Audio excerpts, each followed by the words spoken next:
cellphone niya? Hindi po. Hindi. So ngayon, parang nagdududa ka na baka etong lalaking ito, Opo. ay baka may ginagawang Kalokohan po. kalokohan. Ano, ha? Opo. Okay. Han, Opo. ikaw ba, tinanong mo sa kanya yan? Dapat yan. Ano ba tawagan niyo ni boyfriend? Ano po, baby po. Baby. Sige, okay lang naman. Sweet naman talaga yan. Bahala kayo, sige. Tinatanong mo na ba kay baby kung Opo. bakit niya ginagawa yon? Ano paliwanag ang binigay niya sa'yo? Wala po. Wala? Opo. So alam ba ni baby na nagdududa ka sa kanya? Opo. O alam niya? Opo. O ano sabi niya? Sabi niya po, wala ka po bang tiwala sa akin? Hindi, nandun na tayo. Kung may tiwala ka, di ba? Opo. O pero, kung halimbawa yung tiwala mo is na-alter kasi nakakita ka ng mga bagay na ganon, kailangan niyang gawa ng paraan yan. Hindi pwedeng ipagkibit balikat niya yan. At saka, yung sa akin din po siya nagagalit kahit hindi ko mali. Defense mechanism yan ng mga gumagawa ng kalokohan, ano? Alam mo na. Sa akin pa po siya nagalit. Ha? Sa akin pa po siya nagalit. So, parang defense mechanism niya, no? Opo. Oo, para hindi ka anong-ano. Ganito, alright. Opo. Ngayon, hindi tayo makagawa ng konkretong paraan kasi wala ka naman talagang gaanong pruweba. Andun na tayo, baka itong boyfriend may kalokohang ginagawa, pero ano yung hawak nating pruweba? Wala naman talaga. Maliban na lamang sa mga mali-maling pangalan. Di ba? Opo. Oo. Malay natin kung yung nag-test sa kanya na baka pwede silang mag-date, talagang lalaki. Di ba? Opo. Siguro, sabihin mo sa boyfriend mo, pakilala niya sa iyo yung mga lalaking yun. Hindi po. Kasi po, tinext ko po one time yung babae. Sabi niya po, nagpakilala po siya. Sabi niya, siya daw po si Lara.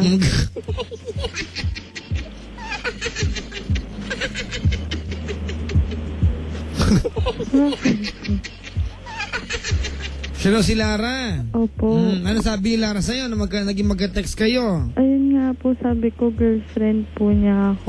Anong sabi ni Lara? Sabi niya, baka gusto mong i-share sa amin. Ano? sabi niya po, yung boyfriend ko po daw yung una nag-text sa kanya.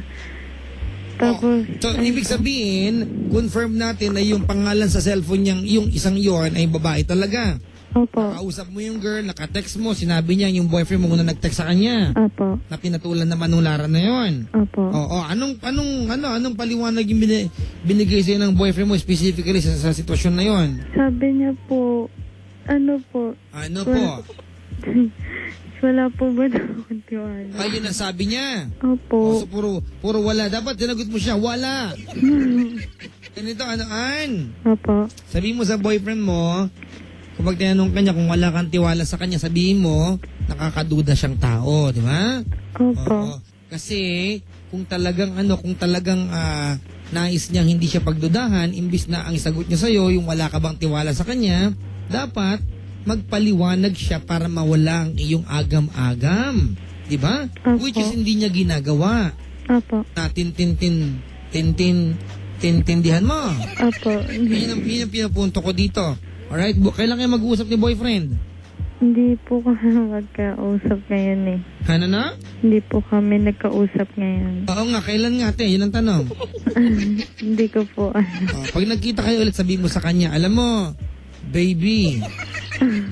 Ha? Nagkakwento kami ni Papa Jack at sabi niya talaga doon nakakaduda kang tao kung gano'n. Diba? So kung halimbawa man, baby, na ikaw ay may ginagawang kalokohan, kaysa madiscover ko pa sa iba, umamin ka sa akin, at kung talagang hindi mo na ako mahal, iwan mo na ako. Sabihin mo sa kanya, yun. Okay ba? Ha? Okay. Alright? Apo. Kasi ngayon, ang pwede natin magbasihan yung mga sinasabi lang niya sa iyo. Mahirap naman gumawa ng kung anong aksyon. Diba? Opo. Oo. Okay. Kung halimbawang nakikinig si Ann, Ay, si Baby Ann, ang nais mong sabihin? Nahihirapan ako sa'yo, Ann. Sa kanya. Dali. Wala na bang ibabagal pa yung paraan ng iyong pagsasalita? Mabagal po. Ibagalan mo pa kasi masyado kang napakabilis. Bilisan mo ng konti yung pagkasalita. Dali. Apo. Ah.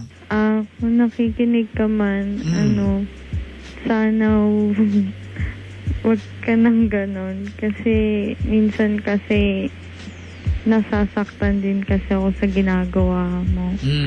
Kasi ako yung parang pinagmumukha pa rin mali kahit hindi ko naman mali. Tama. Ayun lang po. Love mo pa si boyfriend? Opo. Sabihin mo sa kanya yan. Yan ang gusto ko marinig. Love you. Sabi mo, kung naman ganun lang. Sabi mo sa kanya, mahal kita. Ikaw lang yung hindi pong naman. From the heart. Ano ba yung bahagi ng pagkatao mo nakalaan sa kanya? Ano po? Love na love na love. Ha? Love na love na love. Hindi, kasi mo sa kanya, baby. Baby. Alam mo, mga ganun. Dali ikaw. Baby, alam mo, love na love na love na love kita.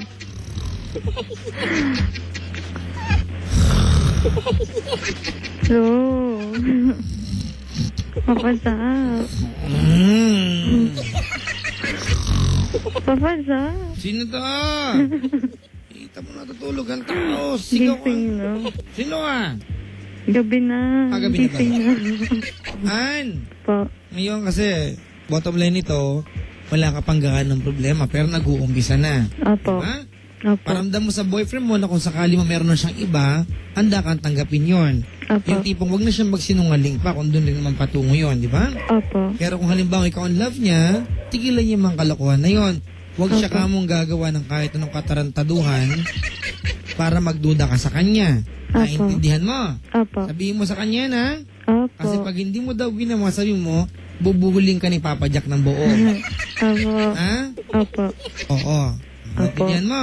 Opo. Sige, kiss mo ako din. Tinan mo, kalandian. Salamat sa pagtawag. Sige po. Ibigyan kita ng kanta para sa inyong dalawa. Alam mo kung ano? Ano po? Parting time.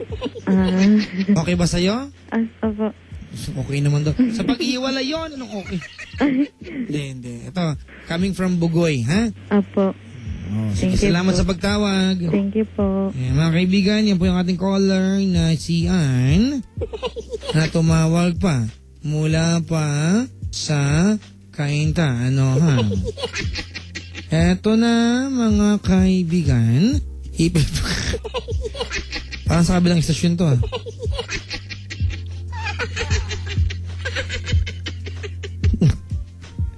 Alright.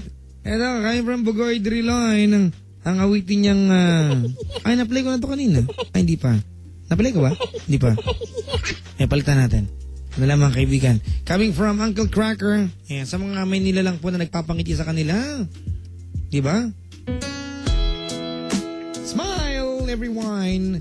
Ngiti tayo, lakihan natin. Wider, 832617.